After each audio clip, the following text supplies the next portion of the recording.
तुमच्या असण्याने काही फरक पडतोय की नाही? कारण जर नसेल पडत तर आपल्याकडे AI आहे की. सगळ्यांनाच म्हणजे सगळ्यांमध्येच काही ना काहीतरी क्वालिटीज असते, पण ते प्रूव्ह करू शकत नाही. I am a very pro Gen Z. मला असं वाटतं की त्या लोकांना माहीत आहे की त्यांना काय हवं आहे आयुष्यामध्ये. म्हणजे समोरच्यांना दाखवण्यासाठी आपण स्वतःला प्रूव्ह करतो. जर मला वाटत असेल की मी लोकांपेक्षा चांगली नाही दिसत आहे, मग माझ्या सोन्याचं कडं बघणं जास्त इम्पॉर्टंट होऊन जातं. जेव्हा मी जशी आहे तशी मला पुरेपूर आहे असं वाटत नाही, तेव्हाच मला लोकांशी कंपेअर करायची गरज वाटते. कलिग्स जर पुढे गेला तर दुसरा मागचा लगेच थोडा इन्सिक्युअर होतो. कारण लोक उपाशी आहेत, पण फेल्युअर होतं आपल्या कुठल्या गोष्टीमध्ये, तेव्हा आपण स्वतःला सांगायला लागतो की अरे मी वाईट आहे. कॉर्पोरेट लाईफमध्ये जगताना खूप चॅलेंजेस आहेत. माणसांचे किती स्वभाव असतात, खूप.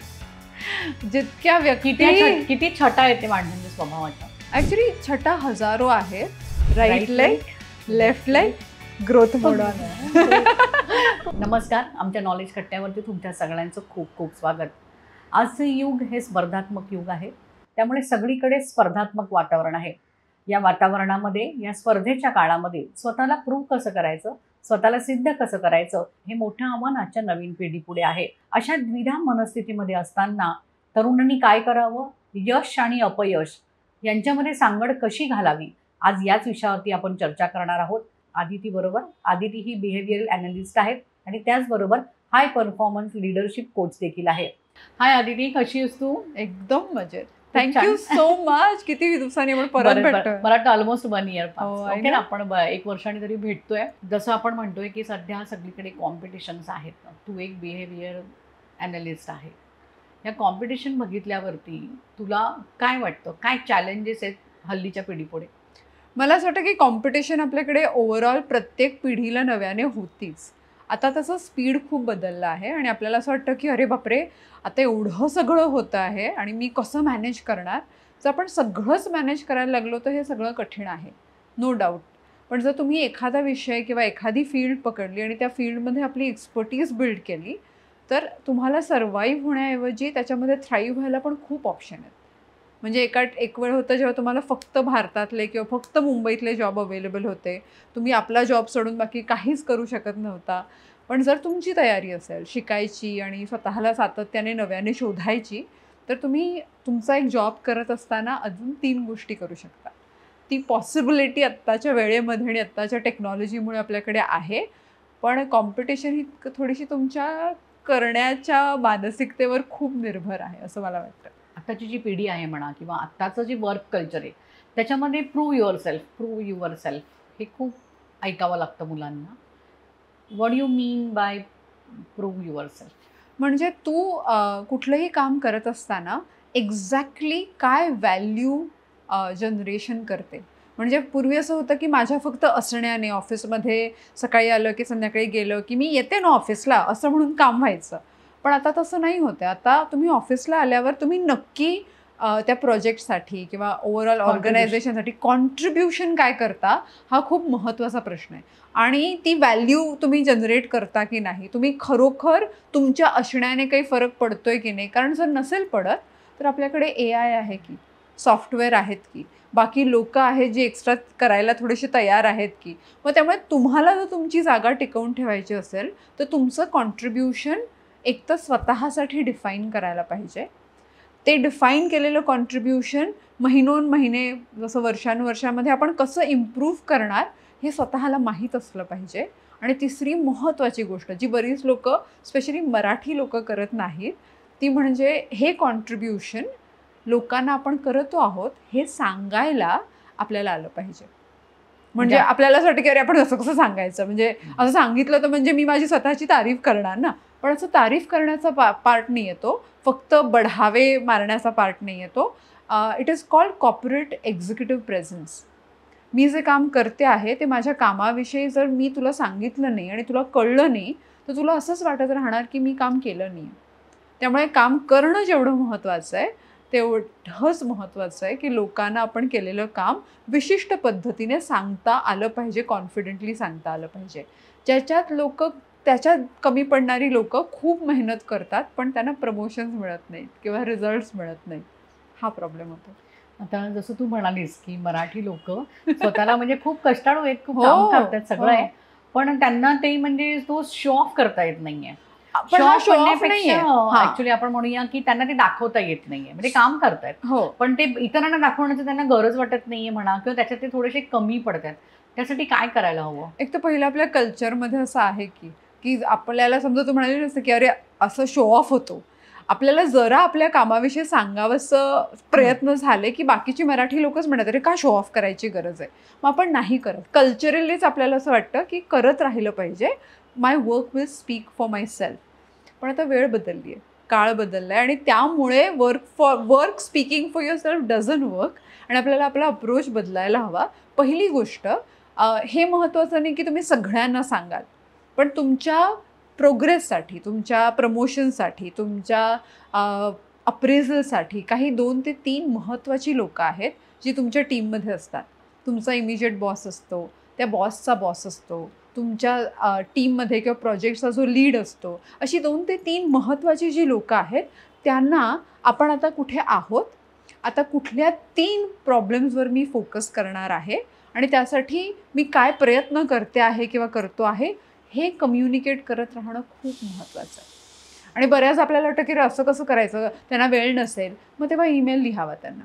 कधी छोट्याशा कॉफी ला भेटलो किंवा आजूबाजूला ते असताना मीटिंगमध्ये असतो, तेव्हा आपण हा इनिशिएटिव्ह घेतला पाहिजे की 2 मिनिटं आहेत का बोलायला? मला थोडंसं क्लिअर करायचं होतं की आत्ता ह्या येणाऱ्या ह्याच्यामध्ये मला या 3 गोष्टींवर विचार करायचा. आणि हे अमेरिकन कल्चरमध्ये बरंच आहे बरं का. म्हणजे आपल्या कल्चरमध्ये ते नाही आहे, त्यामुळे लोकांना थोडंसं ऑकवर्ड वाटतं. पण मग मी बऱ्याच लोकांना सांगते की बऱ्याचशा वेगवेगळ्या गोष्टी करा. सांगा की मी आता एका कोचसोबत काम करते.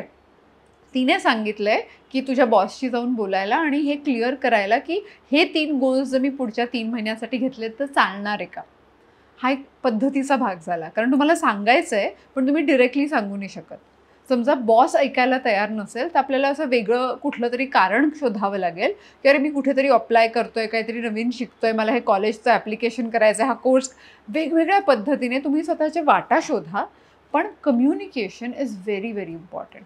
म्हणजे आपल्या सिनियर बरोबर सतत बोलत राहा, आयडियाज डिलिव्हर्ड करत राहा, सो दे कॅन सत- गेट की यांच्यामध्ये काय पोटेन्शियल आहे, ते काय सतत create. बोलत राहिलं ना की बऱ्याचदा असं होतं की कारण नसताना बोलत राहिलं तर प्रॉब्लेम आहे. मी तुला एक उदाहरण देते. मी एका कॉलेजच्या MBA कॉलेज टाईप असं कुठेतरी ग्रुप डिस्कशनला स्टुडंट असताना गेलेले आणि तेव्हा आम्ही बसलो कॉन्व्हर्सेशनला आणि असे 15-20 जण होतो आम्ही एका ग्रुप डिस्कशनमध्ये. तर एका मुलाने असं कॉन्फिडेंटली सुरू केलं आणि तो म्हणाला की मला ह्या सगळ्यांना वेलकम करावंसं वाटेल आणि थँक्यू तुम्ही इकडे सगळे आलात. आणि आम्ही असं कन्फ्यूज होऊन त्याच्याकडे बघतोय की का असं म्हणतोय हा, की ऑफकोर्स आम्ही आमच्या परीक्षेसाठी आलोत, पण त्याने असं हे दाखवायला की मी किती कॉन्फिडंट आहे त्याने असं काय काय काय बोलला तो. पण तो काही बोलला त्याला काहीच अर्थ नव्हता. आणि मग त्याच्यानंतर थोड्या वेळाने आम्ही काही काही बोललो, मुद्दे मांडले आणि तो म्हणाला टू समराईज द पॉईंट. मग त्याने आमचेच मुद्दे समराईज केले. तो खूप कॉन्फिडंट होता, पण त्याच्या मुद्द्यांना काही अर्थ नव्हता. सो त्यामुळे फक्त सातत्याने आयडियाज देणं महत्त्वाचं नाहीये. Implement आयडियाजनं करणं. महत्त्व असणं आणि त्याने ॲक्च्युली कॉन्ट्रीब्युशन होणं खूप ते पण महत्त्वाचं बरोबरच आहे. आहे. म्हणजे हल्ली असंच आहे की जसं तू सांगतेस की कॉम्पिटिशन्स तर आहेत, प्रूव्ह करणं पण गरजेचं आहे. आपण ह्याच्यामध्ये बऱ्याच वेळा काय होतं की सगळ्यांनाच म्हणजे सगळ्यांमध्येच काही ना काहीतरी क्वालिटीज असते, पण ते प्रूव्ह करू शकत नाही, करण्याचं आहे, कुठेतरी कमी पडतात. मग अशा वेळी हल्लीचं जे जनरेशन आहे किंवा हल्लीची तरुण मुले, ती पुन्हा एकदा निराश होतात, डिप्रेस होतात, असं आहे. पण त्यांना असं वाटतं की मला हे काम करता येत नाहीये, it means I am finish, असं आहे. तुला काय वाटतं याबद्दल? मला असं वाटतं की जर डिप्रेशन असेल तर ही एक मेडिकल कंडिशन आहे. म्हणजे ॲक्च्युअल डिप्रेशन जर कोणाला वाटत असेल तर त्याची बऱ्याचदा कारणं केमिकल असू शकतात, फिजिओलॉजिकल असू शकतात, शारीरिक चेंजेस असू शकतात. त्यामुळे ते त्या लेवलला गेलं तर डॉक्टरांची हेल्पच हवी. त्याच्याशिवाय दुसरं आपण काहीच करू शकत नाही. आणि ॲज अ बिहेवियर एक्सपर्ट मला असं वाटतं की डिप्रेशन आहे की नाही हे डिटेक्ट करणंसुद्धा डॉक्टरांचं काम आहे. त्यामुळे स्वतःचं स्वतः आपण हे नाही करायला पाहिजे. हॅव्हिंग सेड दॅट आपल्याला बऱ्याचदा निराशा वाटते आणि निराशा ही टेम्पररी असते. जर तुम्हाला वाटणारी निराशा ही हटतच नसेल महिनोन महिने, तर डॉक्टरांकडे जाण्याची खूप गरज आहे. पण जर तुम्हाला सायकलमध्ये असं वाटत राहत असेल की अरे हे जरा जरा आपण अपयश येणार असं वाटलं, तुम्हाला अचानक खूप भीती वाटते किंवा निराशा वाटते, तर त्यावेळी आपण स्वतःच्या वागणुकीचा किंवा व्यक्तिमत्वाचा थोडासा तटस्थपणे विचार करायला पाहिजे, जो आपल्याला येत नाही. स्पेशली आजची जी यंगर जनरेशन आहे किंवा ज्यांना आपण जेनझी म्हणतो, त्यांचा थोडासा प्रॉब्लेम आहे. असं त्यांच्यापेक्षा मोठ्या असणाऱ्या लोकांना खूप वाटत राहतं. पण मी I am a very pro Gen Z. मला असं वाटतं की त्या लोकांना माहीत आहे की त्यांना काय हवं आहे आयुष्यामध्ये. पण थोडासा प्रॉब्लेम त्यांच्यात असा आहे की आपण जेव्हा मोठे झालो, एक पिढी पुढची किंवा आपल्याही आधीच्या पिढीमध्ये, तेव्हा घरामध्ये ना खूप सिक्युरिटी होती, खूप स्टेबिलिटी होती. म्हणजे बऱ्याच लोकांच्या केसमध्ये आपल्या आया घरी घरी असायच्या, त्या कामाला नाही जायच्या. त्यामुळे आपण घरी आलो की आई घरी असायची. बाबा जनरली त्यांचं जॉब डिव्हिजन खूप क्लिअर होतं. त्यामुळे वाद झाले तरी आपल्या समोर बरेचसे वाद व्हायचे नाहीत किंवा हे माहीत होतं की आई-बाबा काहीही झालं तरी एकत्र राहणार आहेत. भांडणं होतात, पण आपण सगळे ॲज अ फॅमिली एकत्र राहणार आहोत. त्यामुळे जेव्हा मनामध्ये सायकॉलॉजिकल लेव्हलला जेव्हा खूप सिक्युरिटी वाटते ना, तेव्हा माणूस रिस्क जास्त घेऊ शकतो. म्हणजे इमॅजिन तुला जर ते बंजी जंपिंग करायचं असेल, तर तुझा रोप जर खूप स्ट्रॉंग बांधलेला असेल, तर तुला बंजी जंपिंग करताना भीती नाही वाटणार. पण जर तुझा रोप नीट बांधलाय की नाही याची खात्री नसेल, तर जंप करायचा ऑप्शनच नाही आहे. आपण छोट्याशा उड्या मारून परत येऊ. आता जेनझीच्या केसमध्ये ते जेव्हा मोठे झालेत, तेव्हा बरीचशी जेनझी मंडळी ही स्वतः मोठी झाली आहेत. आपण सगळ्या जणांनी बघितलं की या जनरेशनचे जे आई-वडील आहेत, म्हणजे वर्किंग आहेत सगळे आणि जास्त काम करत लागल्यामुळे आणि which is a great thing, मुलांना मोठं होत असताना स्वतःची जबाबदारी खूप लवकर घ्यावी लागली आणि ती जबाबदारी घेताना आपल्याला जे 2 पावलं जमतील तेवढंच करण्याची सवय मुलांना लागली. आजही कामात जेवढं जमेल तेवढंच आपण करतात ती मुलं. कारण तेव्हा लहान बाळाला किती आपण कष्ट देणार. त्यामुळे त्याला जेव्हा स्वतःला 2 पुस्तकं उचलून जाऊन घेण्याची क्षमता असेल, तर ती तेवढीच घेऊन घेतली गेली. आजही तेच होतंय. म्हणजे मानसिकता बदलली नाहीये, पण मानसिकता अशी असण्याचं कारण मला असं वाटतं की कधी-कधी आपण लक्षातच घेत नाही. आणि तसं पाहायला गेलं तर बरोबर आहे, म्हणजे कधी-कधी थोडं जास्त होतं. पण ते जेनझी जे मागतायत, ते थोडंसं असं हे म्हणतात ना, की आम्हाला रिस्पेक्ट द्या, आम्हाला इन्फॉर्मेशन द्या, आम्हाला फक्त काम हे आमच्या आयुष्यातलं गोल नाही आहे. आम्हाला काम करत असताना स्वतःची काळजी पण घ्यायची आहे, आम्हाला म्युझिक पण ऐकायचं आहे, आम्हाला हॉबीज पण ठेवायच्या आहेत. आता खरं पाहायला गेलं तर आपल्या जनरेशनला जर हे मिळालं असतं, तर आपण पण किती आनंदी झालो असतो. पण आपण मानून चाललं, की अरे काम करायचं म्हणजे आम्हाला ह्या सगळ्या गोष्टी सोडून द्याव्या लागतील आणि फक्त काम करावं लागेल. आणि ते या पूर्ण पद्धतीला क्वेश्चन करतात ॲक्च्युली. नाही, अगदी उत्तम सांगितलेस तू. पण हे बघताना आपण त्यांना सगळं करायचं आहे. आताच्या मुलांना सगळ्यामध्येच इंटरेस्ट असतो त्यांना. काही ठराविकच गोष्टींमध्ये इंटरेस्ट असं नाही आहे. पण सगळ्या गोष्टींमध्ये त्यांना नॉलेज तसं पण असतं. पण हे नॉलेज ते स्वतःसाठी किती वापरतात हा पण एक महत्त्वाचा भाग आहे. बरोबर. आणि आज आपण बघतो की त्यातूनच मग ज्यावेळी त्यांना एखाद्या कामामध्ये सक्सेस मिळत, म्हणजे सक्सेस म्हणण्यापेक्षा हवं तसं त्यांना ते यश मिळत नाही. म्हणजे त्यांचे पर्सेंटेज त्याच्यामध्ये त्यांना मायनस दिसायला लागतात की नाही, याच्यात मला एवढे पर्सेंटेज पाहिजे होते. तर ते एकदम त्याच्यामध्ये निराश होतात असं आणि मग ते म्हणजे कोलॅप्स होतात. बरोबर. आणि हे कोलॅप्स होण्याचं कारण आहे, कारण पूर्वी माझ्या जोशी काकूंच्या मुलीला आलेले मार्क तिच्यापेक्षा 2 जास्त मिळाले तरी माझी आई खुश असायची. पण आत्ता जे मार्क आहेत ते पूर्ण नॅशनल लेव्हलच्या कॉम्पिटिशनमध्ये रिपोर्ट. आई नो, मला भीतीच वाटते, 100 पैकी 100 येणारी 10 लोक काय म्हणजे.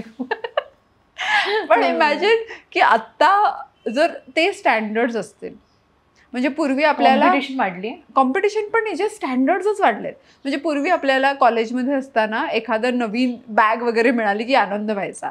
आता प्रत्येकाच्या हातामध्ये महागातले फोन आहेत आणि त्या फोनसोबत अजून काहीतरी गॅजेट आहे आणि त्याच्यासोबत अजून काहीतरी आहे. मग ते सगळं जर नसेल तर मी कमी पडतोय अशी भावना होते. आणि खूप इंटरेस्टिंग आहे, सेल्फ एस्टीम म्हणजे स्वतःकडे बघण्याचा जो दृष्टिकोन आहे त्याला इंग्लिशमध्ये आपण सेल्फ एस्टीम म्हणतो. ती सेल्फ एस्टीम ही मला माझ्याविषयी काय वाटतं आणि लोकांना माझ्याविषयी काय वाटतं या दोघांतून बनलेली असते. तर त्यामुळे जर लोकांना माझ्याविषयी जे वाटतं ते माझ्याकडे गोष्टीच कमी असतील तर त्यांना कमी वाटेल, मार्कच कमी असेल तर कमी वाटेल, माझ्याकडे जर चांगली गाडी नसेल तर कमी वाटेल, अशी जर भीती सातत्याने असेल तर मनामध्ये स्वतःची जी इमेज आहे ती कमी व्हायला लागते.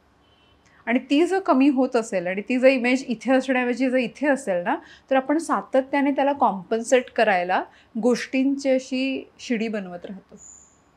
म्हणजे समोरच्यांना दाखवण्यासाठी आपण स्वतःला प्रूव्ह करतोय. कारण आपल्याला मनामध्ये स्वतः आपण पुरेपूर नाही आहोत अशी भीती वाटत राहते. इन्सिक्युरिटी. जर मला वाटत असेल की मी लोकांपेक्षा चांगली नाही दिसत आहे, मग माझे सोन्याचं कडं बघणं जास्त इम्पॉर्टंट होऊन जातं. मग माझी साडी, मग माझे कानात, या सगळ्या गोष्टींनी तरी माझ्याकडे तुम्ही बघाल अशी जी भावना आहे ती सेमच आहे. म्हणजे आपल्याला वाटतं हे नवीन आहे, पण हे नवीन नाही आहे. मेरी साडी उसकी साडी मेरे साडी से सफेद कैसे, हा प्रश्न आपण 25 वर्ष विचारतोय, राईट. त्यामुळे हे कंपॅरिझन करणं हे कुठून येतं? जेव्हा मी जशी आहे तशी मला पुरेपूर आहे असं वाटत नाही, तेव्हाच मला लोकांशी कम्पेअर करायची गरज वाटते आणि तो प्रॉब्लेम आहे इकडे. पण हे प्रोफेशनल लाईफमध्ये पण यायला लागले, जसं आपण म्हणतोय. आपल्या बरोबरचाच कलिग्स जर पुढे गेला तर दुसरा मागचा लगेच थोडा इन्सिक्युअर होतो. का होतो? कारण उपाशी आहे. पण हे करण्याची म्हणजे काय गरज आहे कविता? कारण लोक उपाशी आहेत. जर माझं पोट भरलेलं असेल ना, तर पंगतीला बसलेल्या सगळ्या लोकांना भरपूर खायला मिळालं तरी मला काही फरक पडत नाही. पण जेव्हा मला भूक लागली आणि मला मिळत नाहीये आणि तुला मिळतंय म्हणून तुझ्या ताटात बघण्याची मला गरज वाटते, हा मुद्दाच लोकांना कळत नाही. आणि आपली भूक काय आहे ही लोकांना असं वाटतं. ह्याचा एक महत्त्वाचा प्रॉब्लेम आहे की माझी भूक ही व्हॅलिडेशनची खूप जास्त आहे. तर तू बघितलंस तर सोशल मीडियावर आपण जे काही टाकू तेव्हा लगेच लाईक्स किती आले, ओके, शेअर किती, कॉमेंट्स किती झाल्या. मग एक मुद्दा आहे की मी जशी आहे तसं स्वतःला प्रेझेंट करणं आणि मग बघणं लाईक्स किती आले. दुसरं, मी तेच टाकणं ज्याच्यात लाईक्स जास्त येते. हा बदलाव झालाय ना, की पूर्वी असं होतं, सुरुवात अशी होती की मी अशी आहे, आज मी हे बनवलं, आज मी असं वागले, हा माझा विचार आहे. मग ज्यांना लाईक्स आले ते माझी लोक, ज्यांना आवडलं आणि त्यांना नाही. पण आता over a period of time that has changed. Now we are creating stuff that will be liked by people. म्हणजे तुला माझं काम आवडावं. म्हणजे तुला काय आवडतं? लाल रंग का? अच्छा, लाल रंग टाकला की सगळ्यांना आवडतं. अच्छा, मग मी लाल रंगाचं टाकेन. असं जे व्हायला लागलेलं आहे, समोरच्यांचा जास्त विचार करायचा. आणि त्याच्यामुळे माझ्या आनंदाचा जो रिमोट कंट्रोल आहे तो तुझ्या हातात आहे. आणि मग तू जे बटन दाबशील त्याच्यानेच मला आनंद मिळणार आहे. आणि अशी एक नाही, 10 लोक, आपण 10 लोकांना 10 रिमोट्स देतो आणि म्हणतो की अच्छा, ह्यांनी सगळ्यांनी बटणं बरोबर दाबली ना की माझा दिवस चांगला जाईल. आणि ते शक्यच नाही. प्रोफेशनल लाईफमध्ये जेव्हा असा बिहेवियर पॅटर्न असेल तर प्रोफेशनल लाईफ पुढे म्हणजे गडबडलंच ना मग. हो ना, कारण मी मला जे हवं ते करतच नाही, मी तुला जे आवडेल तेच करत राहते. आणि मग आपल्या सगळ्यांना, फॉर एक्झाम्पल, मी जेव्हा काम सुरू केलं तेव्हा मी 19 वर्षाची होते.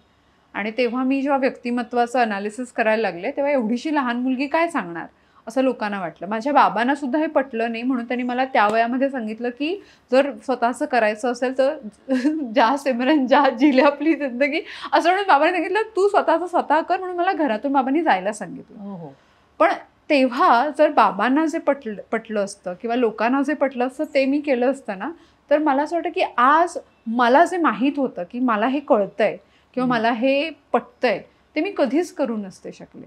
कधी कधी आपल्या करिअरमध्ये लोकांना पटत नसणाऱ्या गोष्टी तुम्हाला कराव्या लागतात. आणि त्यांना पटत जरी नसल्या तरी मी माझ्या स्वतःचं नैपुण्य त्याच्यात बिल्ड करणारी कमिटमेंट मला असावी लागते. जर ती असेल तरच आपण पुढे जाऊ शकतो. जर ती नसेल तर आज कोणाला आवडलं नाही, उद्या कोणी व्हॅलिडेट नाही केलं, परवा कोणी ॲक्सेप्ट नाही केलं, मग कोणी क्लायंटनी पटलं नाही, अशी बरीचशी कारणं आपल्या मनात येतात. आणि जर ही कारणं तुला थांबवत असतील तर कॅरल ड्वेक नावाच्या एक खूप मोठ्या रिसर्चर होत्या, त्यांनी माइंडसेट नावाचं पुस्तक लिहिलं. ह्याचं मला खूप आवडतं आणि त्याच्यावर मी खूप शिकवते सुद्धा आणि त्याचा विचार पण खूप लोकांना वेगवेगळ्या स्टोरीजमध्ये वगैरे सांगते. पण त्या काय म्हणाल्या की समजा झालेल्या चुकीमुळे, मिळालेल्या रिजेक्शनमुळे किंवा लोकांना काही पटलं नाही, या कारणास्तव, या भीतीस्तव जर मी जे काम करते ते मी करणं बंद करत असेन तर माझा माइंडसेट हा फिक्स्ड माइंडसेट आहे. आणि जर मला एखादं चॅलेंज आलं, कोणाला काही आवडलं नाही, कोणाला काही पटलं नाही, तरीसुद्धा मी विचार करत असेन की अच्छा हे जमलं नाही आहे, मी अजून काय बदलू शकेन. अच्छा हे होत नाही आहे, मग मी आता अजून काय प्रयत्न केले. मोल्ड करत जाणं हा ग्रोथ माइंडसेट आहे. तर त्यामुळे लोक काय करतात माहिती आहे, आता समजा उद्या तू चहा बनवलास आणि तू प्रचंड चांगला चहा बनवलास, तर तू चांगली गायिका होशील का? No need. नो नीड आहे, नॉट रिलेटेड. तसं जर तू खूप वाईट चहा बनवलास तर तू वाईट गायिका होशील का? मग तसं जर तुझं काम उद्या फसलं तर तू वाईट व्यक्ती का होतेस? समजा माझं काम खूप चांगलं झालं तर मी एक्स्ट्रा थोडे न होणार आहे. मी तशी व्यक्ती आहे, माझं काम चांगलं झालं हे आपल्याला कळतं. पण काम जेव्हा फसतं किंवा आपण फेल्युअर होतं आपल्या कुठल्या गोष्टीमध्ये, तेव्हा आपण स्वतःला सांगायला लागतो की अरे मी वाईट आहे, मी कमी पडते, मला जमत नाही. आपण स्वतःला दोष देतो आणि ते दोष देणं ह्याच्यामध्ये आपली सेल्फ एस्टीम कमी होते. आणि एकदा सेल्फ एस्टीम कमी झाली की मग आपल्याला गोष्टी लागतात, त्याच्या बाजूला शिड्या बांधाव्या लागतात to make ourselves feel better. पण ज्यावेळी म्हणजे असं आपलं तू म्हणतेस की जसं की आपल्याला सेल्फ इस्टीम आपल्याला स्वतःला म्हणजे ती करावी लागते, सेल्फ इस्टीम स्वतःसाठी तयार करावी लागते. जेव्हा तुम्ही डाऊन फील करता तेव्हा, तुम्ही जेव्हा ड्रेन फील करता तेव्हा, असं कॉर्पोरेट लाईफमध्ये जगताना खूप चॅलेंजेस आहेत. एक जण जरा जरी खुर्चीवरनं जरी उठला, दुसरा लगेच बसायला तयार असतो. It's like a musical chair, संगीत खुर्चीचा तो प्रयोग असतो. असं अशा वेळी या कॉम्पिटिशनमध्ये स्वतःला कसं टिकवून ठेवायचं? जॉब तुमचा टिकेल की नाही टिकणार हे कधीच कोणी सांगू नाही शकत. खूप मोठ्या लोकांचे खूप सिक्युअर्ड जॉब एका प्रॉब्लेममुळे, एका मिस्टेकमुळे गेलेले आहेत आणि आपण सातत्याने ते पाहत राहतो. त्यामुळे हे नाही माहिती की तुमचा जॉब टिकेल की नाही, पण तुम्ही या वादळात टिकाल की नाही हे आपण ठरवू शकतो. मी बऱ्याचदा लोकांना सांगते की जेव्हा गोष्टी डिफिकल्ट होतात तेव्हा मी स्वतःला एवढंच सांगते की गोष्टी बरोबर होतील की नाही मला माहीत नाही, पण I will not give up until I find a solution, हे मला माहीत. कॉन्फिडन्स गोष्टीवर नाही अजून, पण माझ्या कन्सिस्टन्सीवर किंवा माझ्या डेडिकेशनवर माझा विश्वास तेव्हाच असेल जेव्हा मी डेडिकेटेडली बऱ्याच गोष्टी करत असेल. I give you an example. ह्याच्यात लोकांना दुसऱ्यांना केलेलं प्रॉमिस खूप टिकवून ठेवतात. आईला दिलेला शब्द, बायकोला दिलेला शब्द, मुलांना दिलेला शब्द, बॉसला दिलेला शब्द, मित्रांना. पण स्वतःला दिलेला शब्द आपण टिकवूनच ठेवत नाही. आणि जर तुम्ही स्वतःला दिलेला शब्द, आता ठरवलं की आता मी रोज आता ना सकाळी लवकर उठणार या आठवड्यात, आणि आपण स्वतःला जे प्रॉमिस केलं आहे ना, बाकी कोणाला माहीतही नाही, जर स्वतःला केलेलं प्रॉमिस आपण महत्त्व नाही दिलं तर I can give you in writing की लोक तुम्हाला महत्त्व नाही देणार. आणि तुम्ही म्हणाले पण मी सकाळी उठलो की नाही कोणाला कळतं. तुमच्या वळणात येतं, तुमच्या बोलण्याच्या एनर्जीमध्ये ते येतं. जेव्हा आपण आपल्या शब्दाला खूप महत्त्व देतो तेव्हा ऑटोमॅटिकली लोकांना कळतं ह्या व्यक्तीशी आपण असंच कॅज्युअली नाही बोलू शकत. आपण म्हणतो ना शब्दाला वजन आहे. कोणाच्या शब्दाला वजन आहे? जो आपल्या शब्दावर चालतो त्याच्या शब्दाला वजन आहे. जर तुम्हाला हवं असेल की लोकांनी मला ऑर्गनायझेशनमध्ये जास्त महत्त्व द्यावं, तर तुम्ही विचार करा की तुम्ही जे म्हणाला आहात ते तुम्ही करून दाखवता का? आणि ते जर पब्लिकली करून दाखवायचं असेल तर तुम्हाला हे आचरणात आणावं लागेल. आणि त्याचा अर्थ की रोज ज्या गोष्टी, आणि मग नका म्हणू 2 म्हणा आणि 2 करा. तुम्ही म्हणालात मी फक्त 5 मिनटं लवकर उठणार, चालेल. फक्त आज 3 पानं वाचणार पुस्तकातली, चालेल. पण तुम्ही जे काही म्हणाल ते करणं गरजेचं आहे. छोटं करून हवं तर पुढच्या आठवड्यात 1 पान एक्स्ट्रा ॲड करा, चालेल. पण if you give a promise, if you make a promise to yourself, you have to follow that promise. आणि हे खूप महत्त्वाचं आहे, कारण तुम्ही हे करत राहिलात तर सेल्फ एस्टीम बिल्ड होते. स्वतःवरचा विश्वास हा खोटं, कारण तुम्ही लोकांची भले खोटं बोलाल की अरे मी आजारीच होतो, माझी तब्येतच हे होती का, जे काही सांगाल, पण it is self esteem is your image in the mirror. त्या आरशाला सगळं माहीत आहे. मग तुम्ही जर आरशातल्या माणसाशी खोटं बोलायला लागलात तर मग ते नाही बिल्ड होणार सेल्फ एस्टीम. पण आरशातल्या माणसाला जर माहीत असेल की अरे मी जर म्हणाले तर मी पूर्ण ट्राय केलं, जमलं नाही, पण मी माझ्या परीने पूर्ण प्रयत्न केला, तर कॉन्फिडन्स वाढतो. पुढच्या वेळी समजा मी म्हणेन की हा मी करेन, तर आतून आवाज नाही म्हणा करशील का, उठायला तर होत नाही तुला, स्वतः पण कसा येतो हा डाऊट? कृतीतून येतो. म्हणजे आपण असं नाही की आपण उगीच डाऊट करतो. मी लोकांना बऱ्याचदा सांगते, तर तुम्हाला सेल्फ डाऊट येत असेल ना, बऱ्याचदा तुमच्या सेल्फ डाऊटला सत्य माहीत आहे म्हणून तो येतो. की त्याला माहीत आहे की तू नाही उठणार, तू नाही डाएट फॉलो करणार, तू म्हणतोयस आता उत्साहात पण नाही करणार. पण जर आपण हे चेंज केलं आणि स्वतःला हे डिसिप्लिन लावलं की मी सोडणार नाही जोपर्यंत उत्तर मिळत नाही आहे, मी ह्या प्रॉब्लेमचं जे काही डिफिकल्टी असेल मी कॉन्सिक्वेन्स घेईन, पण मी हे डील करणार आहे, automatically you start trusting your self मोर. आणि तो कॉन्फिडन्स आहे ना कविता, कोणीच घेऊन नाही जाऊ शकत. तो कॉन्फिडन्स तुम्हाला म्हणजे यशापर्यंत नेतो, सक्सेस आणतो आणि तुमच्याकडे. तो जो कॉन्फिडन्स आहे तो कृतीतला कॉन्फिडन्स आहे.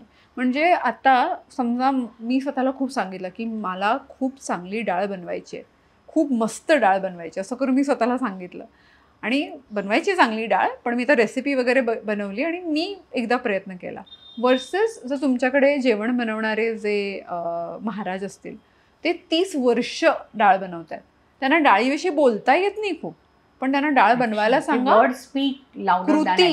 कृतीमध्ये एवढं आहे की तुम्ही तुला झोपेतून उठवा, ते कसल्याही पद्धतीची डाळ कशी एकदम सुंदरच बनवतील. मग फक्त बोलून तुमचा कॉन्फिडन्स बिल्ड नाही होत. कॉन्फिडन्स बिल्ड व्हायला त्याला कृतीची साथ लागते आणि इथे लोक खूप कमी पडतात. लोक बऱ्याचदा ॲफर्मेशन करतात आणि त्यांना वाटतं की ॲफर्मेशन करून होतं. ॲफर्मेशन हा 20% भाग आहे जो कमी पडतो बऱ्याच लोकांचा, म्हणून त्यांना असं म्हणजे पूर्वी लोक फक्त कृती करायचे आणि ॲफर्मेशन नाही करायचं आहे. पण आत्ताच्या जनरेशनमध्ये लोक फक्त ॲफर्मेशनच करतात आणि कृतीच नाही करत. कृती जोपर्यंत आपण करत नाही, ॲक्शन, बी अन ॲक्शन हिरो, मी असं सगळ्यांना सांगते की कृती करा आणि मग automatically you will see how the result, confidence shift आणि रिझल्ट पण मिळतो त्याच्यात. लीडरशिपसाठी कुठल्या क्वालिटीज असायला हव्यात?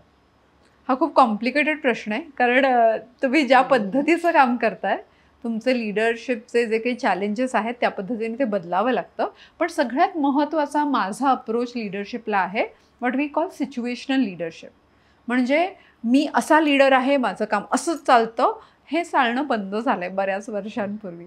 त्यामुळे या सिच्युएशनमध्ये मी आणि माझी टीम एकत्र येऊन आम्हाला कसं सोल्युशन शोधावं लागेल ह्याची अडॅप्टेबल तयारी ज्या लीडरकडे असते तो खरा लीडर आहे. म्हणजे टीमला घेऊन सोबत जाणार. म्हणजे आता असं होतं, पूर्वी असं व्हायचं की लीडर इथे बसलाय आणि इथे टीम चालू आहे आणि लीडर टीमला सांगायचा की तू हे कर, तू हे कर, तू हे कर, आणि टीम त्यांचं ऐकायची. पण आता खरं पाहायला गेलं तर आता समजा जे यंग टीम्स किंवा न्यू जनरेशन आणि नवीन जे बिझनेसेस आहेत त्यांना माहीतच नाही काय प्रॉब्लेम येऊ शकतात. मग त्यांना प्रॉब्लेम्सच नवीन आहेत. आता पूर्वी तुला माहित होतं की समजा मी इंटरव्ह्यूअर झाले तर असं सेटअप असणार, कोणी विचार केलेला असं सगळे कॅमेरा घेऊन कोणाच्या घरी जाऊन शूट, असं नव्हतं ना, एक विशिष्ट पद्धतीने. आता आपले चॅलेंजेस नवीन आहेत, आपल्याला सोशल मीडियासाठी वेगळं काही करावं लागतंय. त्यामुळे आत्ताचा जो लीडर आहे ना त्याला अडॅप्टेबिलिटी हा खूप महत्त्वाचा मुद्दा आहे. म्हणजे तू आणि तुझी टीम हे वेगळे नाही आहेत. यू अँड आय, टीम आणि मी, आपण एकत्र आहोत आणि आपल्या समोर प्रॉब्लेम आहे. त्यामुळे मलाही उत्तर नाही माहिती, पण आपण मिळून बेस्ट पॉसिबल उत्तर शोधायचं आहे. ही भूमिका ज्या लीडरची असेल ना त्याची विचार करण्याची पद्धत वेगळी आहे. म्हणजे टीमला एकत्र घेऊन, ग्रुपला एकत्र घेऊन त्यांच्यावर डिस्कशन करून तो करेल, तो खरा लीडर. तो खरा लीडर आजच्या काळातला. कारण त्याला माहीत नसेल तरी चालेल, कारण कोणालाच नाही माहिती. आपल्यापेक्षा जास्त AI ला माहीत आहे आणि हे सगळ्यांना माहीत आहे. तर त्यामुळे उत्तर असलेला लीडर आजकाल नाही आहे. जो लीडर चांगले प्रश्न विचारू शकतो आणि एकत्र उत्तर शोधू शकतो, लोकांना एकत्र ठेवून, तो जास्त महत्त्वाचा. जो मला असं वाटतं की आजच्या लीडरला ग्रोथ मोड मध्ये असणं खूप जास्त गरजेचं आहे. आणि मी असा रिसर्च केला की जेव्हा मी लोकांना शिकवत होते की मी जनरली हाय परफॉर्मन्स लीडरशिपविषयी बोलते, म्हणजे अंडर प्रेशर एखादी खूप कॉम्प्लेक्स सिच्युएशन असताना कसं लीड करायचं, हा माझा रिसर्चचा टॉपिक आहे. आणि ते करत असताना मला जाणवलं की मी मग कुठल्या लोकांसोबत, तर मग जे ॲथलीट्स आहेत किंवा जे लीडर्स खूप मोठे इंडस्ट्रियलिस्ट आहेत किंवा ज्यांच्या हाताखाली खूप मोठी टीम आहे किंवा आत्ता खूप मोठा प्रॉब्लेम चालू आहे, अशा लोकांना मी कोच गेले 20 वर्ष मी अशा लोकांना कोच करते. मग मला जाणवलं की हे लोक काहीतरी वेगळं करतात, माहिती आहे का, की अशा प्रॉब्लेममध्ये जाताना ते नॉर्मल दिवसासारखं नाही बघत आपल्या दिवसाला, ते स्वतःला एका विशिष्ट मानसिकतेमध्ये टाकतात आणि त्या मानसिकतेमध्ये ते आपल्या सगळ्यात best mind, best body, best एनर्जीमध्ये राहण्याचा प्रयत्न करतात, जसं एखादा क्रिकेटर करेल. त्याला माहिती आहे तर वर्ल्ड कप आहे, तर तो आरामात नाही उठणार. तो सकाळी लवकर उठेल, स्वतःला वॉर्मअप करेल, मॅचच्या आधी तयारी करेल, स्वतःला एक असं इंटेंट करेल आणि फिजिकली प्रिपेअर. आणि तसं आपण का नाही करत? तर त्याच्यासाठी मी एक छोटीशी टेक्निक डेव्हलप केली आहे. मी त्याला असं म्हणते की ग्रोथ मोड ऑन. म्हणजे आपल्या सगळ्यांमध्येच एक फिक्स माइंड असतं जे म्हणतं चुका नको करायला, कशाला हे हे नाही जाऊ दे कशाला असं म्हणणारं. आणि दुसरं एक माइंड असतं जे म्हणतं की अरे करून बघूया ना, की हा वेगळा अप्रोच कसा वाटेल, ह्याच्यात अजून काय केलं तर इम्प्रूव्ह होईल. हे आपल्या हे दोन्ही आपल्यामध्ये असतं. फॉर एक्झाम्पल, जर मी तुला विचारलं कविता की अशी कुठली सिच्युएशन आहे ज्याच्यात प्रॉब्लेम खूप मोठा होता आणि खरं तर तू कोलमडायला पाहिजे होतंस, पण तू खूप शांत होतीस आणि तू सगळ्या सिच्युएशनमध्ये प्रॉब्लेम असतानाही तू त्या उत्तराकडे बघत राहिलीस आणि तू कसं काय तुला सुचलं माहीत नाही, पण तेव्हा तू एवढी शांत असल्यामुळे ते उत्तर तुला मिळालं. असं झालंय का? कधी झालंय सांग आम्हाला. मोस्टली हे असं म्हणशील तर म्हणजे माझी आई गेली तेव्हा मोस्टली, कारण आईचे अंत्यसंस्कार मला करायचे होते. हो, ते मी केलं होतं.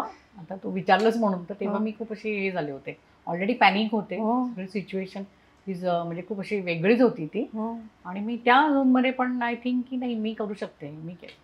म्हणजे आम्ही बहिणीच आहोत, भाऊ नाही आहे, त्यामुळे मी ते केलं. झाल्याच्या नंतर तो जे इफेक्ट असतो, नंतर मला आलं अरे मी हे काय केलं मग आईला वगैरे असं. मग मी त्या आणि मी अग्नी कसा दिला आईला, मग मी हे कसं केलं असं हे नंतर मला झालं. आणि I feel so sad about it. पण एक होतं की माझ्याकडनं तिने ती सेवा करून घेतली. नाही, पण त्या मुवमेंटला जर तुला तो असं बाहेरून विचार करशील तर म्हणजे शक्यच नाही आहे, माझ्यात तर हिंमतच, मी करूच नाही शकत असं वाटतं आपल्याला. पण त्या मुवमेंटमध्ये आपण एक स्वतःला एका विशिष्ट मानसिकतेमध्ये घेऊन जातो आणि that what you did and that's incredible. That is growth मोड.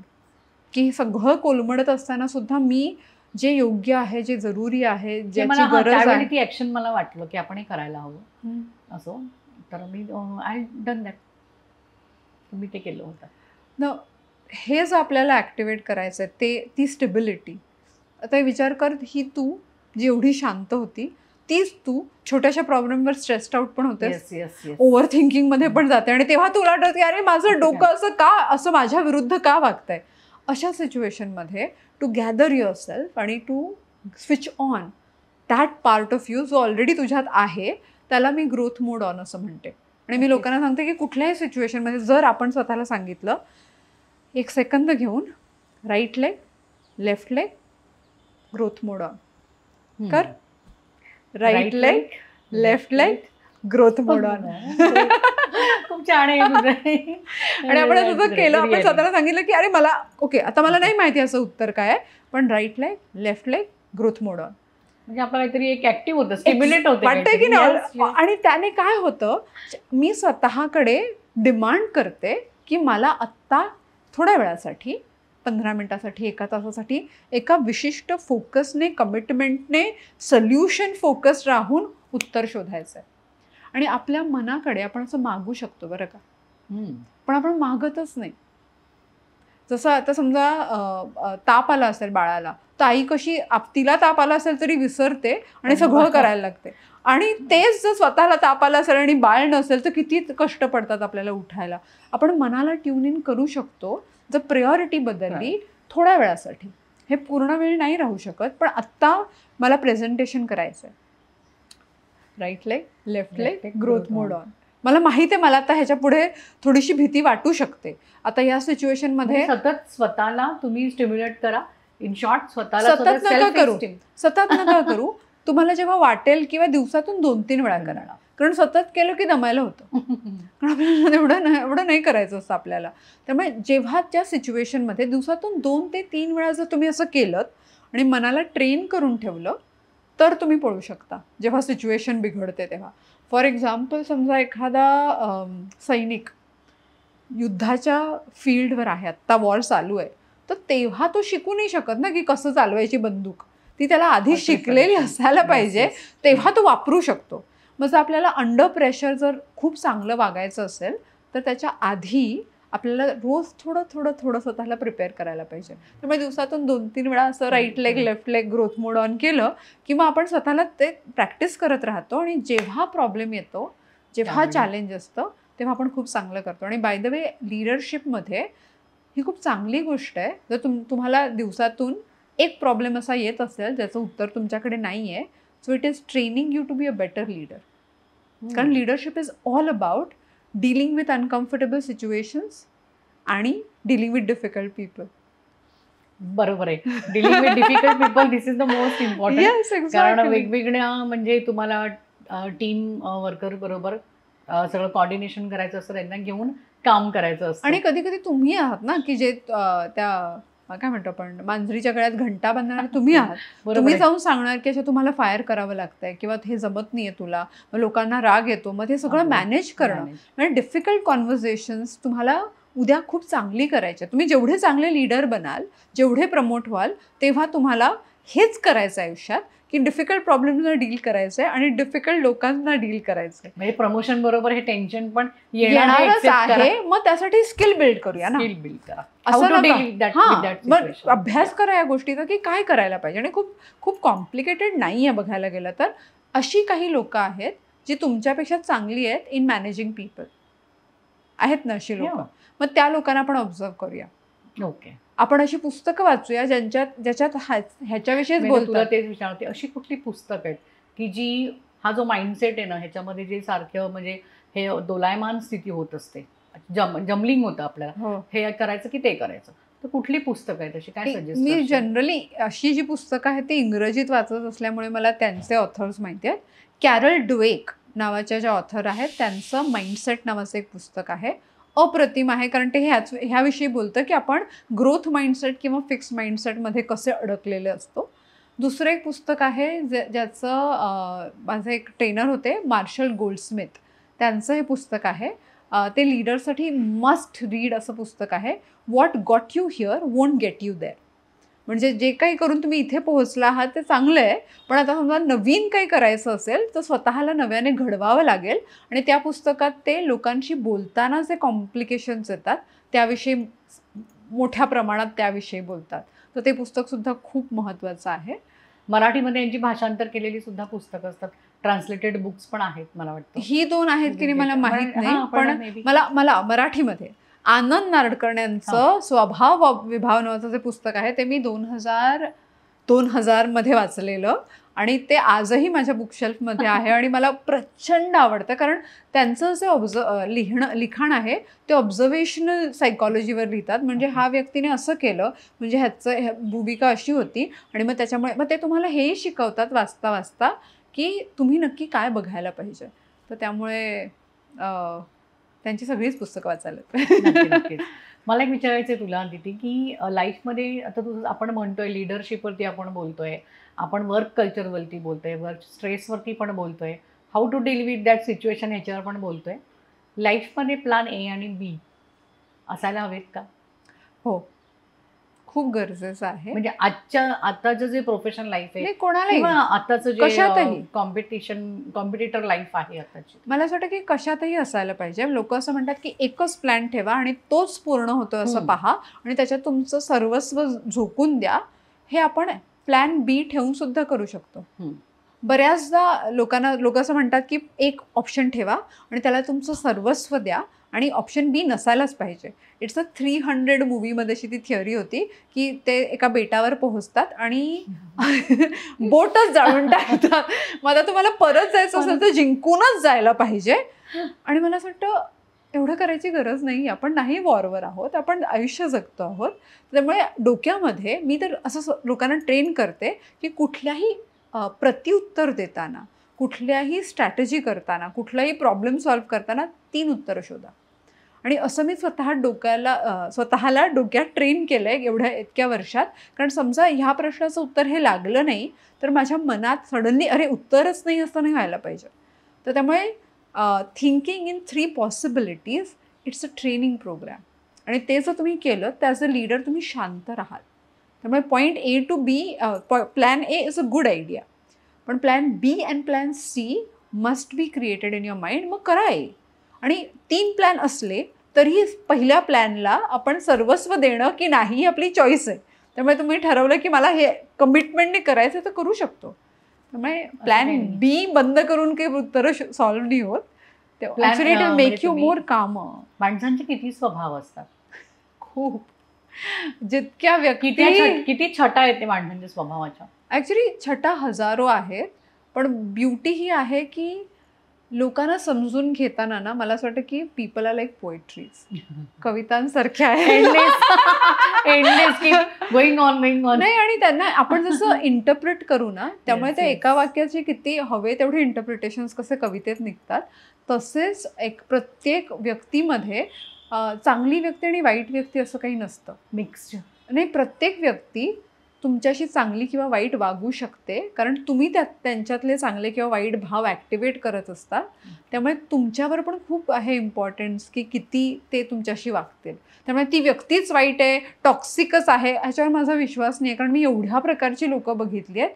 पण त्यांच्यातून तुम्ही काय निवडता आणि काय ॲक्टिवेट करता हे तुमच्या वागण्यावर खूप खूप खूप डिपेंडंट आहे. जाता जाता माझा एक शेवटचा प्रश्न, जसं तू म्हणतेस की खूप बिहेवियरल पॅटर्न आहेत, खूप वेगवेगळ्या स्वभावाची माणसं या जगामध्ये आहेत.